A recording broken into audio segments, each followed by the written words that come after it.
Game number 1, everybody, is starting up. We're currently in Group B of the Enter the Storm North America playoffs, and we have Gust or Bust going up against Team NOM. Game number 1 on Battlefield of Eternity. So a 2-lane map already. That could, of course, also influence the draft here. And we have already... Zul is allowed, right? Zul is allowed, and we have seen him yesterday a couple of times, actually, in Group A. We could see him today, too, but usually it's always the second team that has to make the decision on banning him out or allowing him.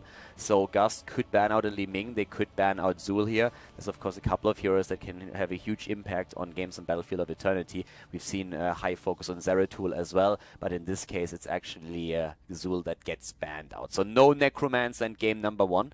And Team NOM, they let Li Ming slide for now, and also Zeratul. Instead, they go into Greymane, which is, of course, still a very amazing hero because he's very diverse in what he has to offer during a game. You have that burst when you jump into Worgen form and you really try to focus on a single target, and then also if you are going for the cocktail build, you can still dish out a lot of damage, even though Blizzard in the last patch tried to nerf that a little bit. The area of effect area is not as huge anymore and you don't do as much damage any longer, but still a very solid hero. So at this point, Gust or Bust has to decide a bit on how exactly they are trying to place. By the way, their former name was Kings of Alpha, so you might actually be more familiar with that. We have seen them a couple of times during the qualifiers, but now they are named Gust or Bust here. And they could start things off maybe with that Zeratul that we've seen yesterday a lot. There's the option to go for Li Ming, which is of course quite nice if you're trying to just like burst those Punishers down, or those Immortals down on Battlefield of Eternity here. Zagara will offer you the vision on the map if you place those creep tumors down. One of the most annoying things actually with playing Zagara on this map is that the Punishers or the Immortals oftentimes with their stun circles ruining your entire work. But Gust or Bust with a very early focus on Rhaegar. Now Rhaegar, of course, focus these days a little bit more on the totem build. Falstad, on the other hand, he can now go into the Gathering Storm on level 1, which is a little bit different from the auto attack build that we are used to. But Blizzard was trying to just like get this in a bit. Rough, baby. Let's the dogs out here, apparently. Cheers, bro. Thank you very much for that, buddy.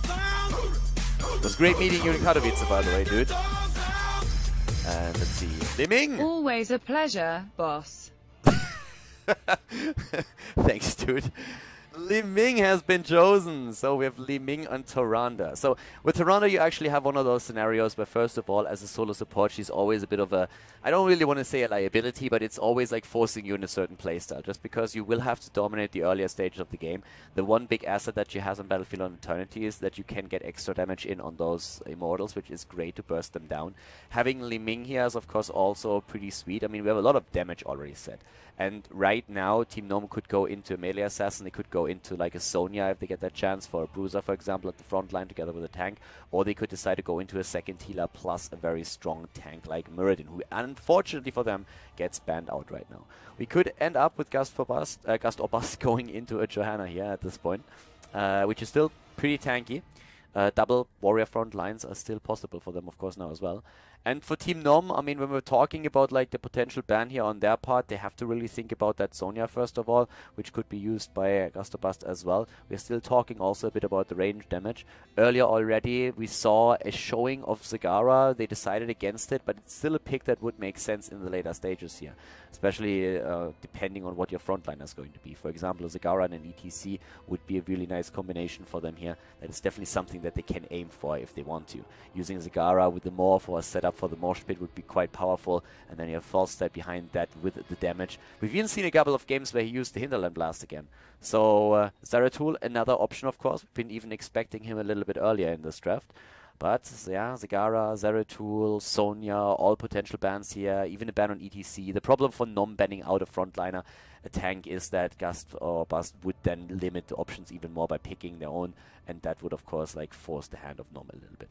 So Tassada's taken an ETC as expected. I didn't really feel like they would go for Tassada straight away, but that of course leaves us now in a position where an Illidan would make sense, and also a Sonya. No matter what kind of melee assassin you play at the front line, if you go for a Rhaegar and Tassada, then you have a lot of potential damage that you can dish out.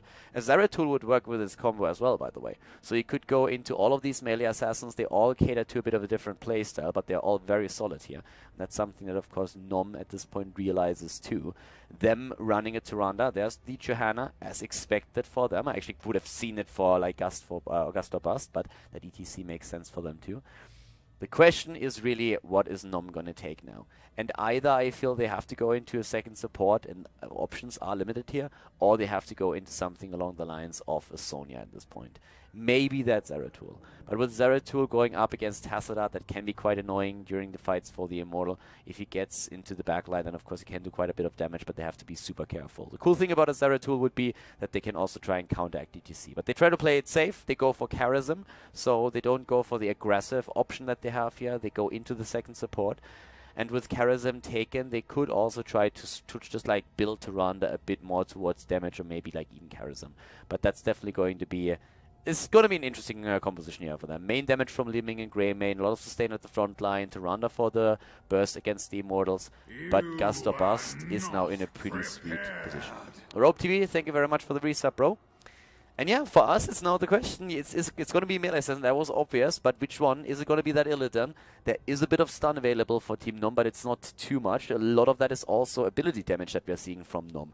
That could also bring us to an adjustment in Illidan's build.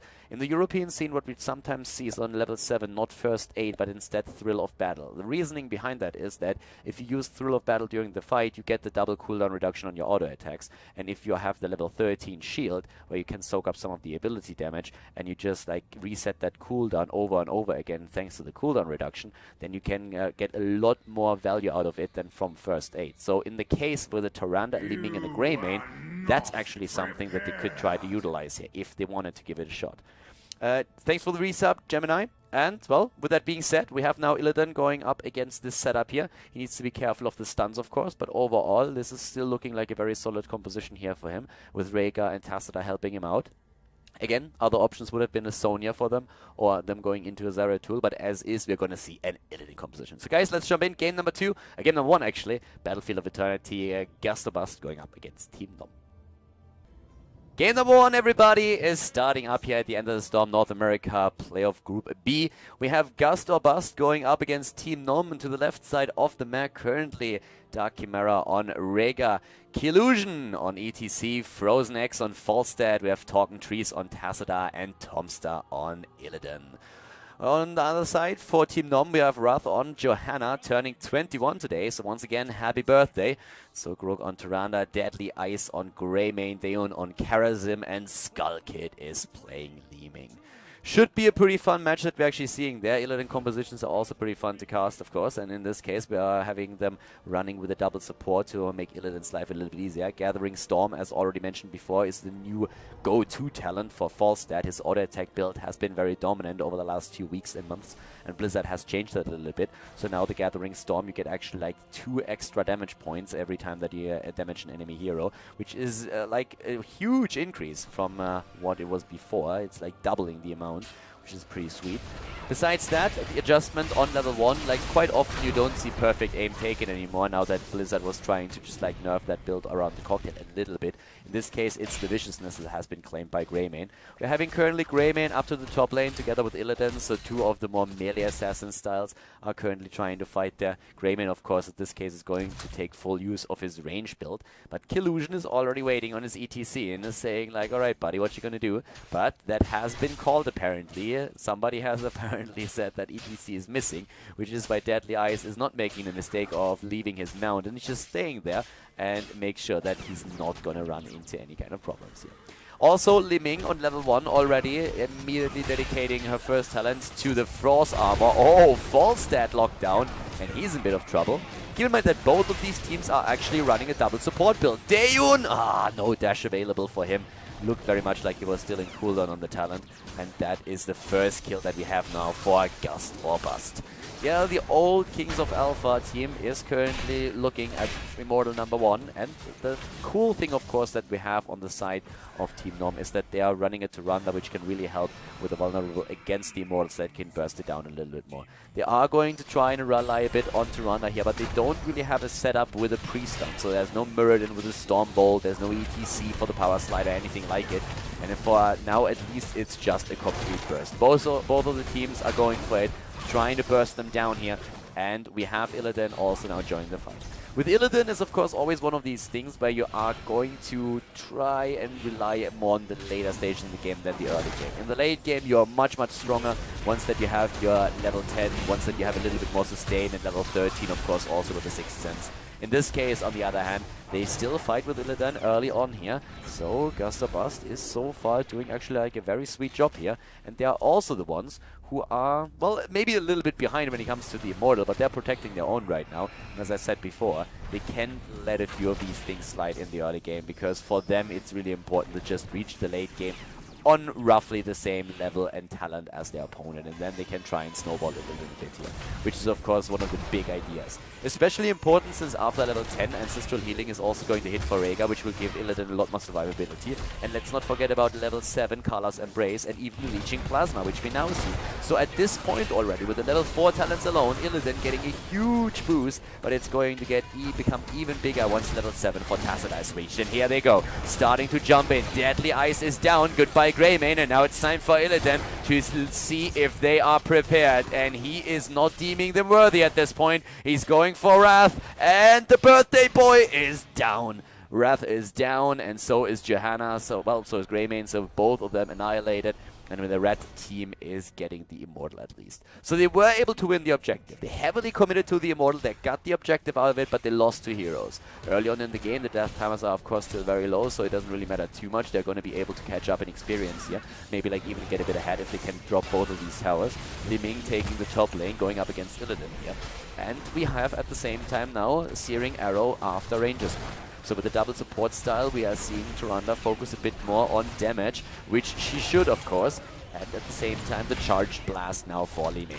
They went through the wall, they're starting to take a slight lead here, and also the well is about to be taken down. They should be able to eliminate that if they drop their abilities, but they don't. And Tacit are already putting a shield on it.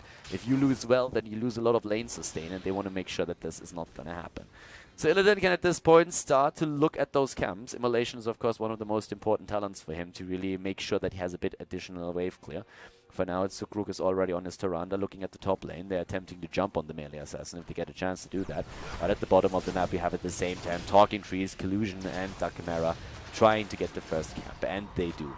Illidan himself, like, he's just getting experience. It's really important if you're playing Illidan that you usually don't dive too deep. In the early game, caution is really what should dictate your behavior, and that's what we're seeing from Tom Stark. He moves away immediately, dodges a couple of the shots, and makes sure that he doesn't fall into a trap here.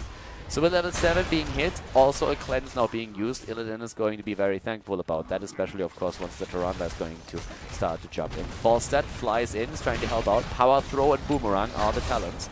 We have sometimes even the cooldown reduction on level 4 taken with the Tailwind, but for now they are starting to go in once again. Here comes Illidan, and now Tyrande is falling. 4 kills against 0. It's time for Illidan to show his skills, and well, yeah, it looks like Tyrande at least was not prepared. We're kind of used to that already, aren't we? Down to the bot lane, Dark Chimera is still holding experience, so they're like setting one of their supports in. By the way, they went for first aid on Illidan, so they don't try to abuse that thrill of battle cooldown reduction for the shield, which they could definitely use if they wanted to. But at this point, it doesn't really feel like they necessarily need to. I mean, yes, there is a lot of ability damage, especially from Li Ming, but so far Illidan is actually looking very solid here. And with 4 kills against 0, that basically already tails the tail. We have a bit of cooldown reduction on level 7 for Johanna with Battle Momentum. Laws of Hope were the talent, which is actually interesting considering that we have a double support here.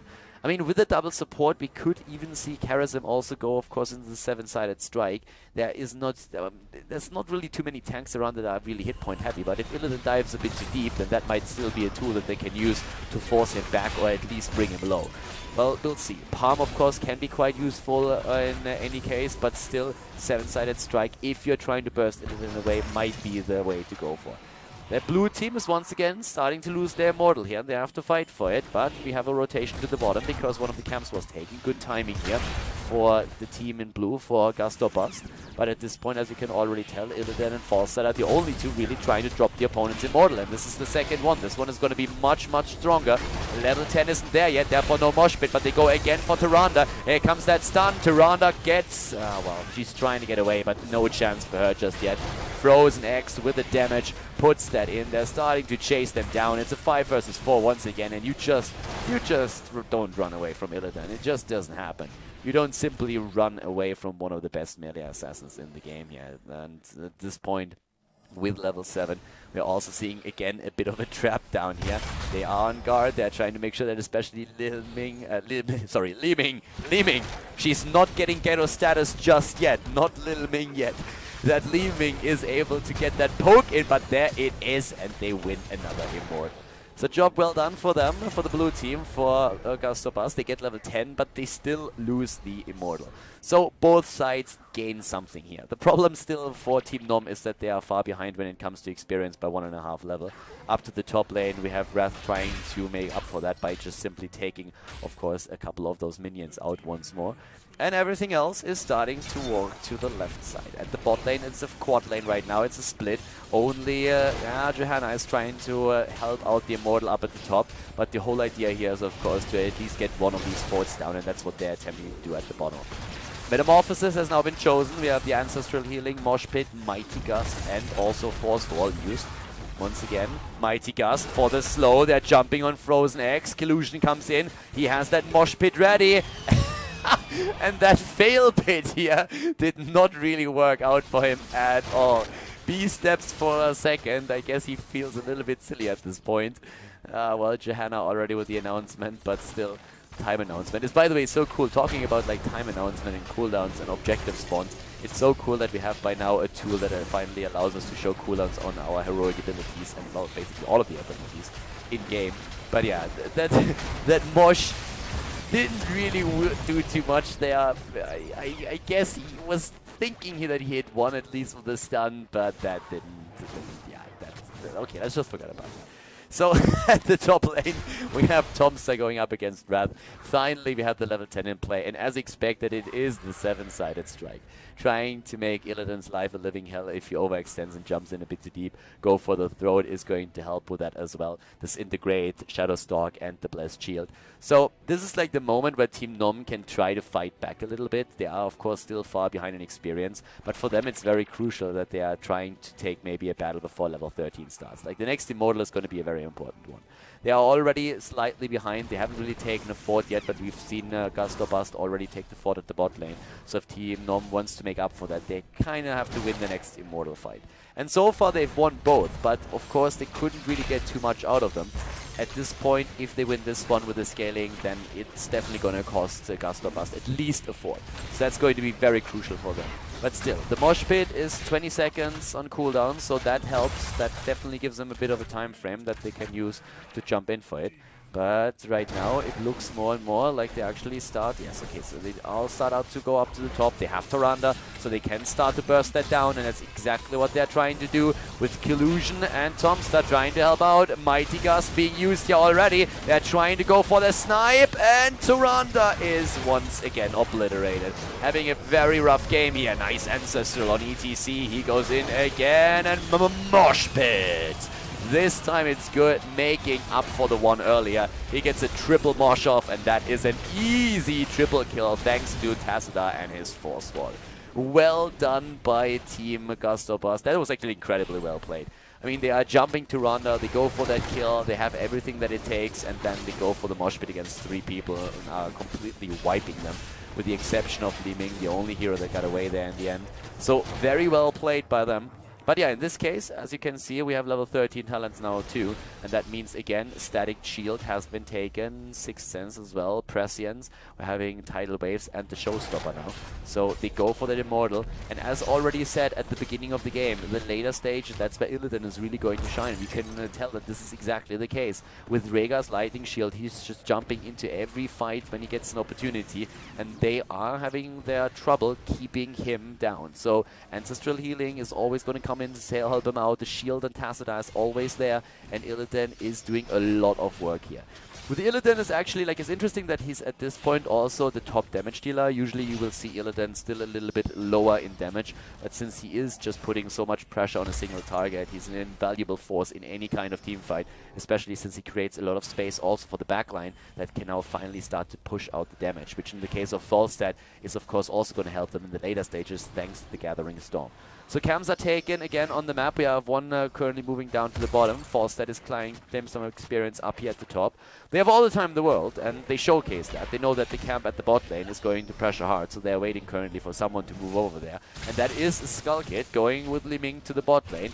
And that, of course, can trigger Falstad. Now with the rotation into the middle. He's starting to fly in. They're trying to go for it. Here comes the mighty Gust. Gusts them away. They burst the Immortal. They're trying to go for a kill at this point. And this time it might not work out. Tassadar is down. And the heal on Rhaegar is a bit too late. That was probably even a bit of a misclick there. Rhaegar would have died, though. They're trying to get the Immortal at least, but they're going to lose everyone here. Illidan is now dead, too. The Immortal is down, but Rhaegar is also eliminated. The wolf eats the dog here. Greymane jumped in and took down Rhaegar. It is a triple kill against them. Those are the first 3 kills, by the way, that we're seeing now. And with all that burst that exists and the constant resets on Li Ming, we have an immediate jump also on ETC, who gets taken down too. The Immortal is, of course, quite an achievement. I mean, we're talking about like a 90% shield Immortal here. But still, it's still a 5 versus 2 right now. So Immortal is going to do some damage, no doubt about that. But they won't be able to capitalize on it to an extent which they really were hoping for. So at the top lane, we have the defense starting up. Glass Cannon used for Li Ming. Also on the Prowl now, used on level 13 for Greymane. So on the Prowl after Viciousness on level 1. Level 13 versus 13 talents, but that level 16 is close. Level 16 is something that has to scare them a little bit. Because Illidan is going to get a blood for blood on 16. We are going to see next to that also Falstad with a hammer time and a mini stun. Rhaegar is finally going to get the totem for the lockdown. It's a very scary talent level for the red team. Because Gust or Bust, they are going to be in a very decent spot there. And well, for now, we are also seeing, of course, like more camps on the map taken. Already Castle Camp up at the top. The main problem here is still that the threat of a mosh pit is always winning these fights. And the red team is going to try and like turn that again, but now they find themselves down 1 talent. And as I said before, this is a huge power spike that they're getting here. Dimensional Warp already chosen. Illidan not going for the blood for blood, by the way. Instead, he went straight into the Stone Skin, which can help out a lot if you feel that you don't get too close to an opponent. So especially when Li Ming or when Tyrande is trying to burst your way, then using the Stone Skin as a panic button can really help you. Stone Skin, first aid. What was that? Oh, wait, what? Did he just sacrifice a 100-second cooldown for nothing whatsoever? I'm not 100% certain what happened there, but I didn't hallucinate, right? Like, he used Ancestral. Bad doggy. Bad doggy. What have you done? What have you done? Mama is not proud of you. Bad doggy. Bad, bad doggy. So that must have been a misclick. I'm not quite sure what happened there. But Dark Chimera did definitely not want to use his Ancestral in this situation. Not quite sure how that happened, but he's probably not too happy about it. A 100-second cooldown is nothing to joke around with. And that immediately put a stop to their attack. They were trying to go through the wall down there and maybe do a bit more damage, but then all of a sudden that Ancestral comes out and they're like, well, I guess we leave now, don't we? So it's still a talent lead that they have, but with that 1 heroic down, they have to be very careful how they approach here, especially Illidan. Tomster has to be a bit careful, he can't go too deep. Yeah, well, there's Li Ming already, laser beams, trying to make sure that Illidan is not getting too greedy here. Yeah, 30 more seconds until Ancestral is going to be back. Li Ming has only 5 seconds until we're going to see this integrate once again. So that was an interesting one. Camps are now even taken, and well, if they get a bit more experience, then they might actually be able to get level 16 as well. That could work out for them, so that would be even talents at least. And the Immortal is being attacked again. Here we go. Li Ming is not with them. Li Ming, come on. There's the 16, and now she can join the rest of the fight. Greymane, first of all, Mirror Ball use. Greymane now also with a concentrated blast, imposing presence that helps against Illidan, of course, quite a lot. And well, there we have it. This is going to be that team fight that finally could put Team NOM back to business. So right now, that's the chance that they have to finally turn this around. Guys, yeah, Rhaegar makes it possible, I suppose. Let's see. Wrath already at the front, trying to shield his backline a little bit. Here comes again the mighty Gust, maybe. Gust or Bust, boys, you know how... This is not only the team main, this is basically the motto. This is basically the win condition for them, Gust or Bust. Let's see if that Gust is really worth mentioning. or if it's going to be a bit of a fail. Li Ming once again had to go down to the bot lane. Skull Kid is there, and he's just laser blasting everything away the entire time. He needs to somehow save that fort, the keep, and so far it works, but it also means that the Immortal is suffering a bit more damage. It's down to half health already. And here's the chance now to maybe, like, they have to really take a fight right now. They have to grow a pair and move in and really start to take a battle, because let's face it, if they lose another Immortal with 100% shields nearly, then it is more or less over. Right now they're starting to jump in again. Yeah, here comes the mighty Gust, and well, that didn't really do too much. They're jumping on the Immortal once again. The defense is there though. Can they take somebody down? Li Ming, laser beams, and nearly the kill against Illidan. Here comes the Ancestor. Mosh pit! The Immortal is helping them even. The Immortal is helping them. He's just like saying, yeah, boys, like, that is not going to go well for you. But tell us what, I can at least help you with the mosh pit here.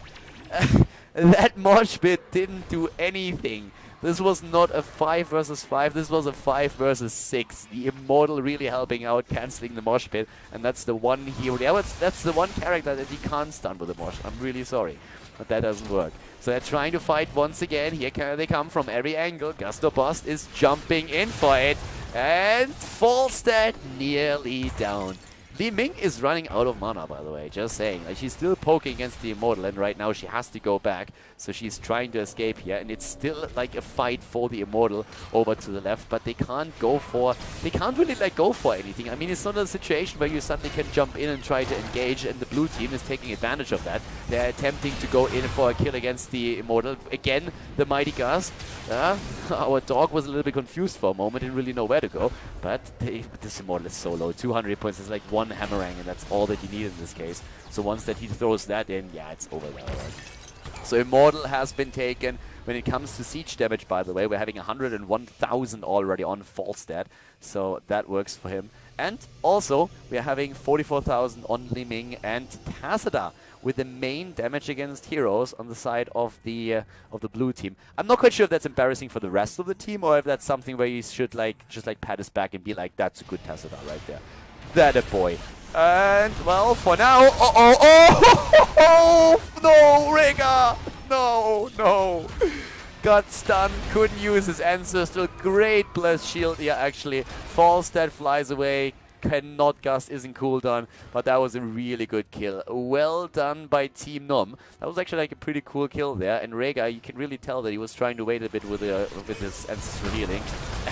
after that last ancestral that he tried to use at the bot lane. The problem was really that in this case he got suddenly stunned and then focused down, and it was just like way too fast for him. Didn't even get a chance to go for it. Down here, on the other hand, it's still the focus on the keep, and Gust or Bust, they're really saying, like, boys, we need to make a play here.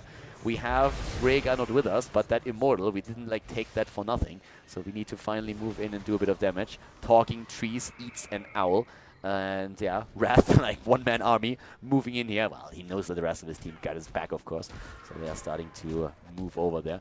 But we're still waiting for Rega to be back so that Illidan can now finally show them the hatred of 10,000 years, because Illidan is angry, I can tell you that much. 10 kills against 5 thus far. And well, Illidan right now, he wants to be in Li Ming's face the entire time. That's one of the things that he can definitely do. Like, there's nothing funnier, by the way, when you're playing like a quick match or hero league, not really competitive, but when you just simply go for like hunt, and every single fight you just like hunt Li Ming. The hate that you can feel the hate. You can feel the hate. Li Ming is not gonna be a fan. So, yeah. Of course, oftentimes you still end up losing the game, but hey, it's fun. It's a lot of fun, believe me. I tried. So Talking Trees is still there. He knows what's going on. Like, he has his Oracle still, so he already had the vision of what's happening at the camp there. The problem is that they couldn't really capitalize on it. So for now, it's still that level 20 that's going to be very soon for the blue team. They are probably not going to really try and force a fight here. I mean, at least I don't see a reason why they would. They can wait for the Immortal. They should actually just, like, try to take a few of those waves. Falstad can even, like, stay at the bot lane maybe and try to get another wave here and then fly into the rest of the team. If they soak 2 lanes, then they should be easily able to get their Storm Talents before the next Immortal is is going to reach critical numbers. But that's also something that the team in red knows. Team NOM is trying to go for a fight now. Here comes the Shutterstock. They're trying to go for the engage. And yeah, well, Blessed Shield not used yet. They were trying to go for a fight here. Of course, their whole idea is to really force that battle before anything... Like, they are trying to force like a fight right now before the level 20 talent is ready, but that kind of failed them a little bit. And now we have Epic Mount already taken. We're seeing the Demonic Form. We have also like a Storm Shield taken. Rhaegar with the Rewind. And this is starting to get really a little bit nasty at this point. So... yeah, I'm a little bit afraid for them, to be honest. I mean, we've been talking since the early game about how strong this composition is going to get in the later stages, and now with even the talent advantage that Gust or Bust has, Team NOM finds himself in a very tricky spot. Their keeps are not down, but they are both on half health. So that's not going to make things easier for them, like not at all. They are, if they lose the Immortal, then they're going to lose at least one of the keeps, and depending on how the team fight goes afterwards, it could actually also be the end of the game. So that's going to be a pretty big thing here. Once again, the poke from a distance. Deadly Ice is there, trying to just like poke with Greymane a little bit. Rough is there as well. Li Ming once again trying to go for the experience. Actually, like, she's the one that they always send over when they need EXP. Li Ming has currently 11,000 EXP. Fawcett is on 15k. I mean, he should have that much because he's of course just like flying from lane to lane, trying to soak them up. Also Greymane, who was at the beginning of the match up at the top lane, had a very nice soak here as well.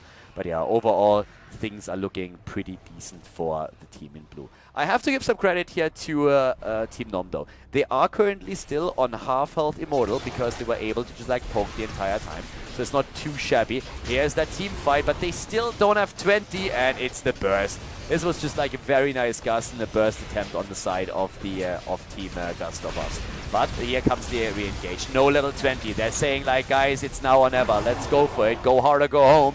And in this case, they're going for the fight. We have level 20 now. The Hunter's Blunderbuss has been chosen. Transgression as well for Kharazim. We're seeing at the same time Li Ming going for the slow on her Disintegrate. But can they really do the damage down here? We have Skull Kid still with the poke. But look at how little health this Immortal here has.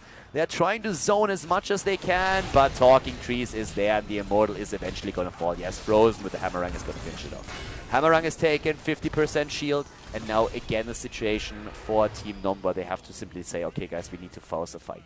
We need to somewhere take a fight at one point where we just like flank them again, because if not, not only are we going to lose our keep, which is going to fall anyways, but we might actually lose the game depending on how the fight goes. So they're trying to go for that flank, as expected. A little bit of a trap set up down here. Looks like a Skull Kid is currently the only one on lane. So yeah, we all know that he's a bit of a master beta. So he's trying for it. Ooh, wow, Illusion actually like for jumping away there. Was trying to engage from the side. Frozen! Is it going to be the mighty Gust? He has a chance and he uses it, blowing Tyrande into a corner. She's stunning, gets healed, survives, ancestral healing, attaboy. But we are having still Illidan jumping in and going deep. And the keep is already down. Here comes the Disintegrate. Once again, no reset. And the Mosh against 3. It is Mosh time, baby. They kill against Tyrande. And now it's a cleanup job. Deadly Ice is about to fall. We have the kill against Kharazim. Goodbye, Greymane. And this is, of course, game number 1. Gust or Bust is going to take the first match here. The first map, Battlefield of Eternity. Well played. Good game. GG. And a very solid performance here by both teams. But Gust or Bust, they take map number 1 in the best of 3 series.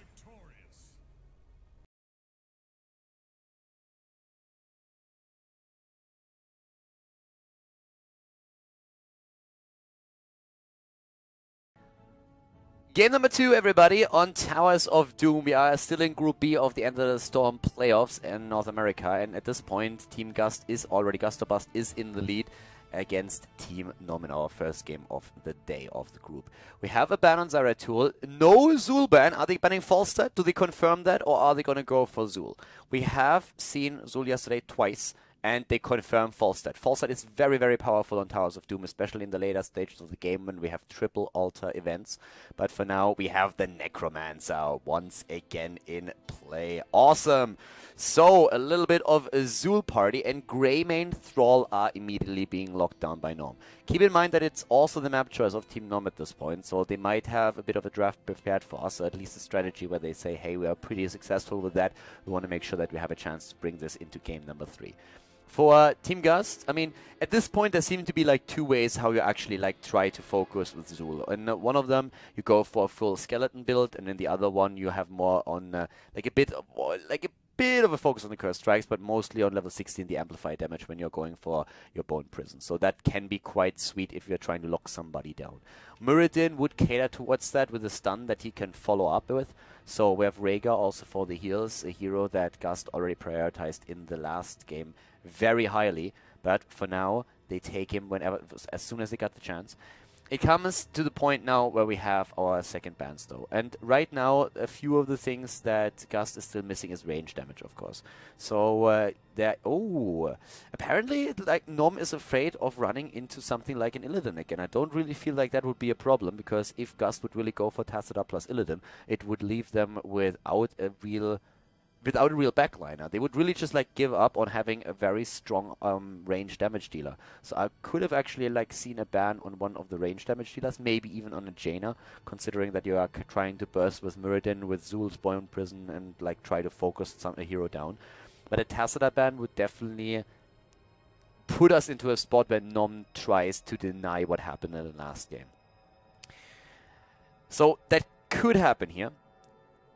Yeah, it looks very much like they're going to lock that down. No, they are going to limit range damage. I would like that a lot more. As I said, Jaina would be a good ban. If they don't plan on playing with Li Ming, then they might as well ban her out. I actually, at this point, assumed that they would try to pick her, but no, they ban her out. I like that a lot more than Tassadar. There is, of course, a chance that Tassadar is going to be taken by Gust and that they are going for it, but that would leave them with a very heavy front line and very little range damage, and I doubt a bit that they are going for such a draft now. So, Gust at this point, they are of course going to look at their own ban. And, well, we have a couple of heroes that are still very strong. When we're talking frontline, then it's mostly like Johanna and also, of course, ETC that they should probably be worried about a little bit. We have seen teams ban out supports. Gust could also lean towards that, ban a support out at this point. And yeah, they go for a ban on Uther. Uther would work well with an ETC and also with Thrall, so it's one of those universal supports that you can really put into one of these compositions. North America overall still likes to play a lot with Morales, and we also have Karazim, as we saw in the last game, which can be played here. Since there's no Immortal to burst down or anything, I doubt a bit that we are going to see a Tyrande. She can be quite annoying if you're trying to channel an altar, of course, and can help you to just delay things a little bit until you get the rest of your team in play. Oh, well, with Tassadar, we could actually see her, I guess, as I already said yesterday. Yes, that is Tyrande and Tassadar. I would have actually said that without the Tassadar, that would have not happened. But right now, if you go for the two of them, that would work. That's also a lot of focus on Thrall, of course. It's still, to me, a little bit odd, because I feel like the way that it went in the last game didn't really go too well for them. Tyrande definitely has a lot of things that she can add on this map, but considering that they had an opportunity to also go in Li Ming for the extra range damage and then add a support like, let's say, Morales or Karazim plus a strong frontliner like Johanna, I feel that might have been a bit of a better draft. Very strong backline damage with Greymane and Li Ming, Thrall also at the front, and then good heal and a frontliner. They decide to put a huge focus now on Thrall with a double support that they are playing, and have with Tyrande the option of interrupting any kind of channel on the altars when they are just using Pierce. So that can also work and they can do a lot actually. For Gust now, on the other hand, we are still looking at range damage. And as I said earlier, Jaina would fit their composition quite nicely. They can use that Blizzard for the extra damage. They have Muradin for the setup as well.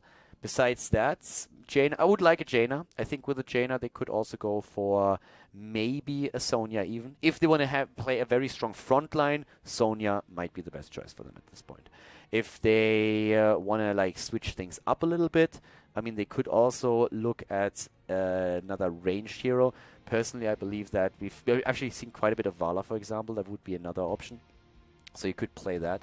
I like the Sonya variation. And Artanis, basically fitting that Bruiser style as well, not locked down yet, fills a similar role like Sonya in the sense that you have frontliner that does damage but is not as heavily on the tank side as a Muradin or a Johanna, but can dish out quite a bit of damage and annoy the backline, of course, as well. So are we actually going to see that? Nah, okay. Lunara would work too, like even more range damage. So instead of like playing it a bit with the Sonya at the front and trying to have like a bit of a heavier front line with two, they go for another range damage hero, which works of course quite nicely for them as well. It's not really a big surprise to see Team NOM leaning towards the ETC. The two options that they have here, ETC and Johanna, and Thrall works quite nicely with that Thundering into Mosh Pit. Also, of course, we have so much support in this case with Tyrande heals and Tassadar shields that keeping an ETC alive with the Thrall at his side should be one of the things that is definitely in the realm of possible.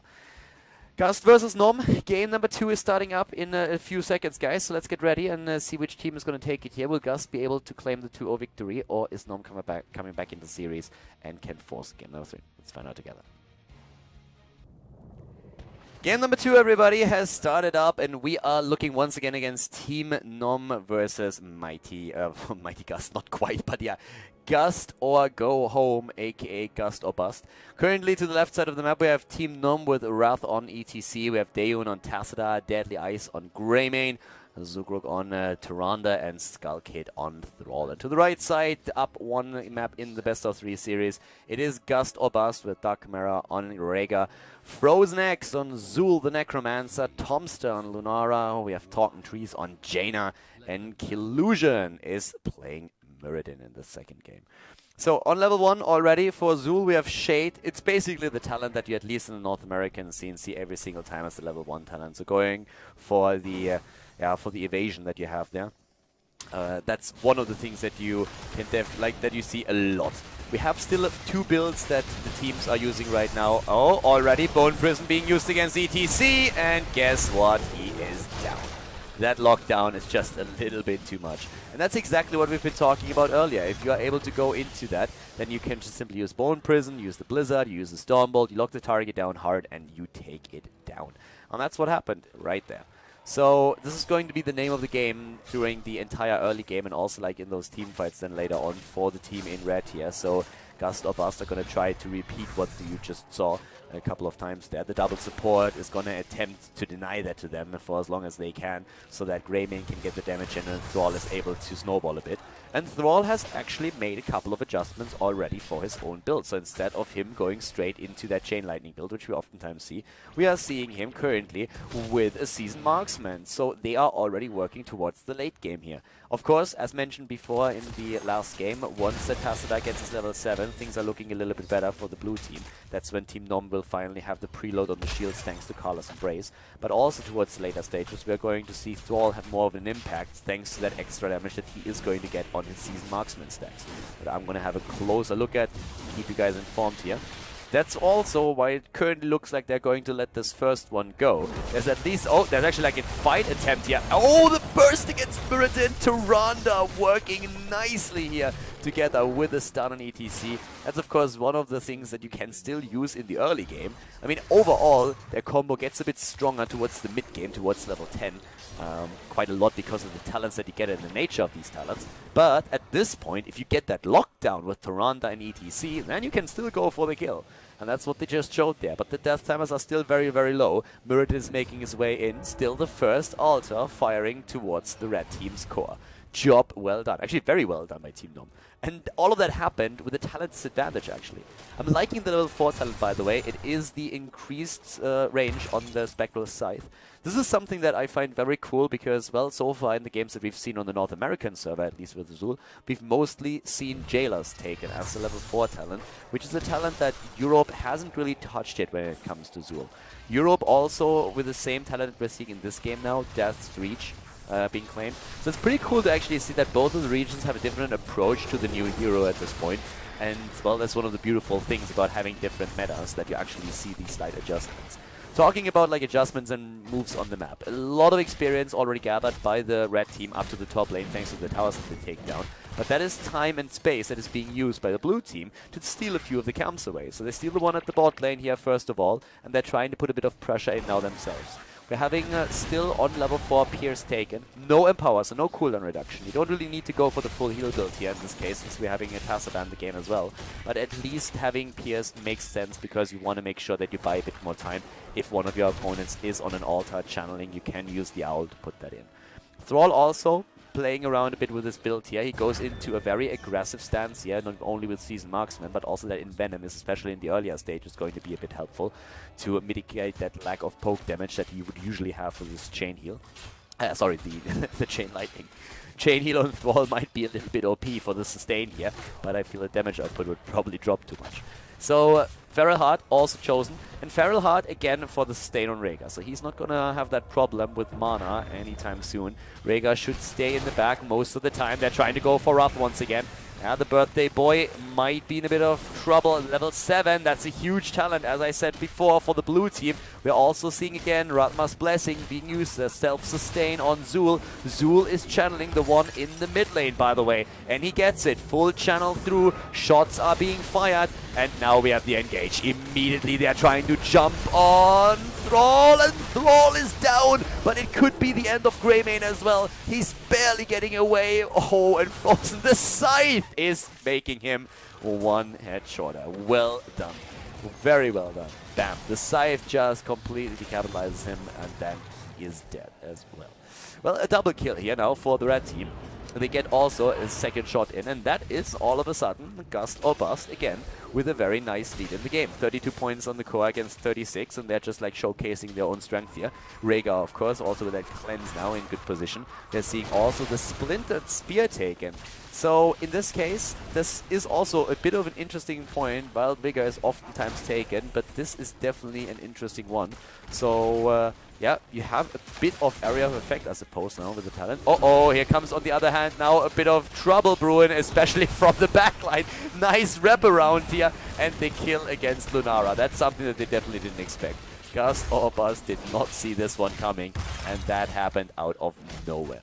Still, both of the teams here working towards level 10, of course. The heroic abilities are not in play yet. You can really tell that, especially when we're talking about the blue team, they're rotating a lot right now. The Scythe once again at the top, making sure that Frozen has that wave clear, and he's getting his skeletons as well. That heals him too, which is of course great for his lane sustain. It's gonna make it super awesome for him to just like stay on lane and push them back. And his siege damage output in general is incredible. It's one of the best things about him. Deadly Strikes are oftentimes being used then later on level 13 and sometimes also on 7 if you want to go for extra sustain and also the damage there, of course. Something that we could actually see in on the level 13 then for him, depending a bit on how they are going to try and skill in here. Poison Nova is usually the level 10 ability, and I suppose that's what we are going to see here now as well. But for now we have Water Elemental, Thornwood Spears, Ancestral Healing. There's the Poison Nova, and Mirrodin. I mean, we have seen Haymaker, but I actually doubt that in this case Haymaker is going to be the choice. No, they go for it. Wow. They have a solo tank and they go for Haymaker and they go for Thrall. Thrall is Haymaker back and they get the kill. Nice isolation. Haymaker is something that you oftentimes see with at least a double front line, or when you have, let's say, at least Thrall with you. Thrall, Sonya, then Haymaker is a bit more common. If not, then Avatar is more often the chosen talent. But in this case, they actually went for a huge aggression move here, which is very interesting. I mean, it worked perfectly down at the bottom lane, but they were also in numeric advantage. Now up at the top, though, they have to fight another 5 versus 5. It's 2 altars, and the one to the right is already, like, channeled by Rhaegar. They're going to get that for sure. They're still interrupting Zukruk here, and that's a huge volley. 5 shots fired thanks to the tower that was taken at the bot lane. There comes the claim, they get 3, but the fight is not over yet. Both of the teams with their heroics right now. Here comes the Ancestral Healing, Mosh Pit being used, Wrath is still alive, the kill against Jaina, nice Sundering, and they're going for Necro now as well. He gets the Poison Nova off, but I don't think they can capitalize on it. Everybody is low, but Illusion is stunned and taken down. Yeah, well, that's the moment where you hope that you have Avatar skilled, but in this case they went for the damage, and that didn't really work too well for them in this fight, especially since the cooldown was, throughout most of the battle, still not ready. So the boss is immediately claimed. After that kill, they go for the boss, but look how hard this guy hits. If they start to move in, they might be able to kill a few here. Yep, Wrath is in trouble. Thornwood Spears have missed, though, and they can't get the kills. But that was a scary moment. 4 hits against the core, 29% or 29 hit points on the core of the red team. We are currently having 27 on the one of the blue team. When it comes to damage now after level 10, you can already see that Zul with 60,000 siege damage is once again taking the top spot here. When it comes to like hero damage, then Lunara is definitely going to be a little bit harder to deal with. 21,000 is pretty impressive considering that we are still this early in the game. But right now, the red team is starting to take a few of the camps away. So let's talk a little bit about what we're currently seeing. We have currently a situation in which the blue team is constantly under pressure. They need to claim that tower once again, and that forces their hands. They are on the defensive right now. The red team has a bit of map control that they are using to use those particular camps to put more pressure on the core, and that has to be defended against. If they make their way through, it's going to directly attack the core, so there's a huge pressure play happening at the bot lane right now, and this is actually looking very scary. Here comes once again the Blizzard, and they're starting to make their way through. Ruff is nearly dead, needs to get away there, very close for him, and Skull Kid is now trying to move in as well, but that is immense pressure on them, and they're locking everything down. They are 25 points on the core though against 29 now, and that was another hit that was just fired, so that is 20 against 29. Well, right now we're actually seeing a very aggressive stance still on the side of the red team. They have a level 13 talent right now, which they can use to, of course, enforce that advantage even more. Level 13 with the Decrepify, so that's an interesting one. A huge slow now after the scythe has been hitting an enemy. Haven't seen that in this build before, but they have already an incredible amount of slow in Lunara, and that's of course going to synergize with her quite nicely. Also, still on Muradin, going into the Thunderstrike for the extra damage. Not even a spell shield or anything used here that they could have used to mitigate some of the damage. He still wants to make sure that they have an opportunity to at least get that damage in single target fights. Level 13 for both of the teams, and the bot lane has been reclaimed. So 4 towers for both sides right now. Very important, of course, to at least give you a bit of breathing room, but they are already nearly 9 points or nearly 10 points behind when it comes to the hit points. Sundering being used to save ETC. Here comes the Poison Nova. That's a lot of damage, and they can try and clean up. Deadly Ice is jumping away. Collusion, oh, misses the Storm Bolt. Here comes the stunner from Tyrande, but Frozen X is going in, and the Bone Prison is going to finish off ETC eventually. Well done here. Bone Prison is such a great tool if you are just trying to lock someone down that is attempting to run away from you. On level 13, Thrall went into the Restless Wolves, by the way. So you have a cooldown reduction here as well. If you hit a hero, it helps you with lockdown, but it also could have been... I mean, personally, I really think that Thrall could have gone into Spell Shield maybe here on level 13. There's, of course, also, if you want to get the double Wind Fury charges, you can go for that as well.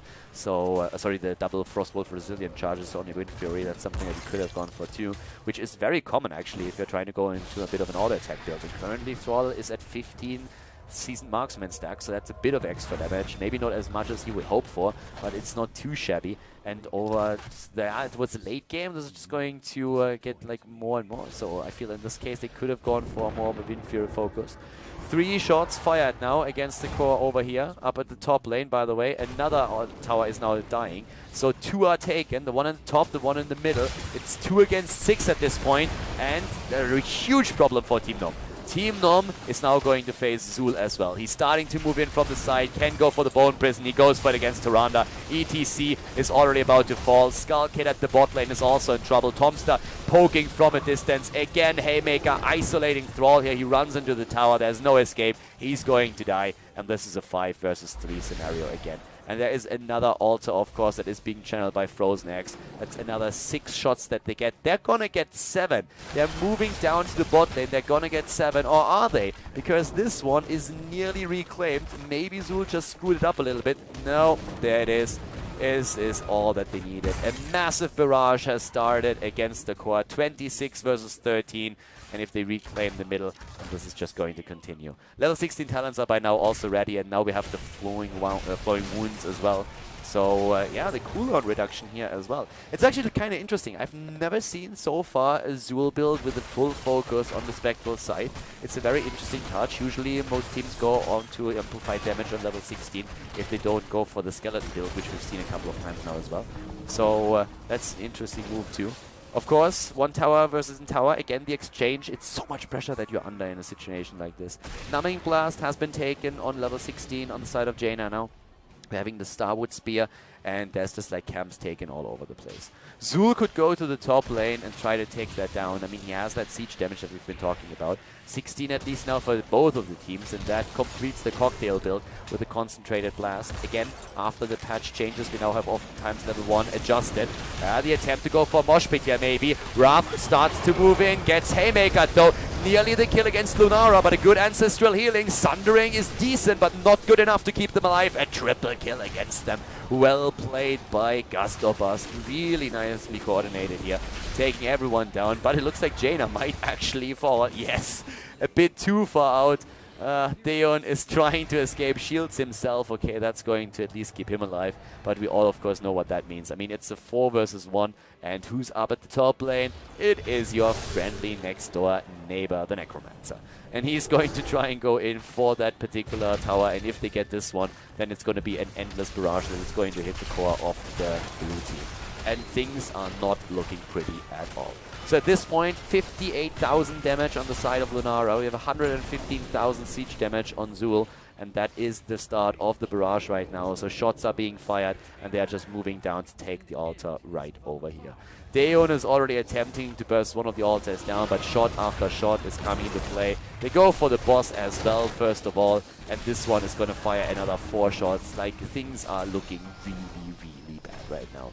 This is going to be the core down to 4 hit points. 4 hit points, that's all they have. 4 against 26. It might still end up, yes, they get the shot down here, but that's 2 measly points that they get out of this. 2 points, that's all of it. 4 versus 24, that's what we're looking at right now. Which basically means that you can end the game with just simply claiming a camp and maybe at the top lane and trying to bring that all the way up to the doorstep of the opponent and send it in. So that would be an easy going there. And that's exactly, by the way, what they're trying to do right now. They're trying to go to the top lane. They're going to take that camp. That will force everybody here back immediately. And what does that open up? Exactly, the bot lane with that last remaining tower that we have here. So you can already tell that everybody is starting to rotate up to the top. They are forced in this position. We are seeing a great play from Gust or Bust. They are just like making sure that they control the shots right now. They make the opponent run. They make them move wherever they want them to. They play around them. They don't engage into fights. They take a camp at the top, force them up top, then they go back down, claim the tower over there. Of course, the blue team is going to react with like retaking this one, but it's still like an endless follow what we do scenario. Every single time a shot is called by the red team and every single time the blue team has to follow it up.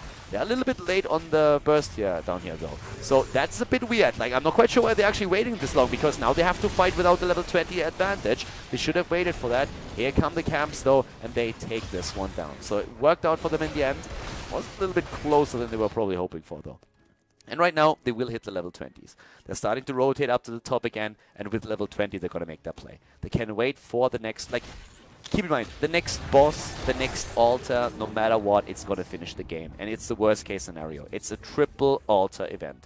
So now that we have level 20, the only thing that can really be done by Team NOM is they have to go in for a battle.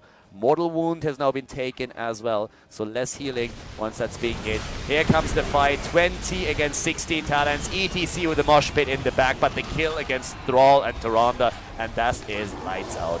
This is lights out, ladies and gentlemen. Talking Trees gets away, here comes the poison over. They're going in for the kill at this point. Bam, Tassadar is going to get wrecked, or well, close to. Deon is actually about to escape here, but it doesn't really matter. Rega is already on the channel, and this is going to be the end of it. Well played, GG, and congratulations to Team Gust or Bust. They advance to the next round of the tournament here with a 2-0 victory over Team NOM.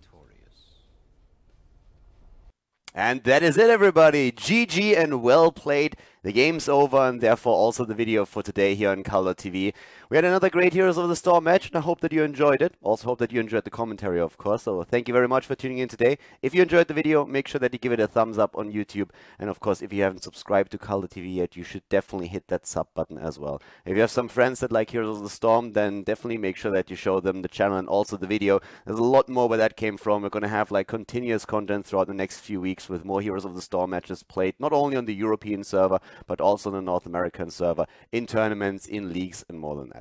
So guys, once again, thank you very much for tuning in today. I hope that you had some fun. It was a pleasure casting for you. And I'm going to see you next time with even more videos here on the channel. So have a great day and see you soon. Bye-bye.